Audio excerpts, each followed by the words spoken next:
Mga ka-A to Z, sensitibo pong balita. Nasawi ang hindi bababa sa 14 na mga bagong silang na sanggol matapos sumiklab ang sunog sa nursery ng Pakistan Institute of Medical Sciences sa kapital na Islamabad.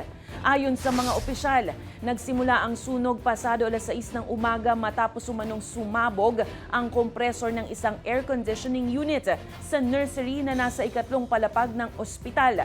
May hindi bababa sa 15 newborns ang nasa nursery nang mangyari ang insidente, kung saan isa lang sa mga sanggol ang na-rescue ng isang doktor. Ayon sa hospital officials, nakulong sa nursery ng gynecology ward ang sunog at hindi naapektuhan ang iba pang bahagi ng ospital.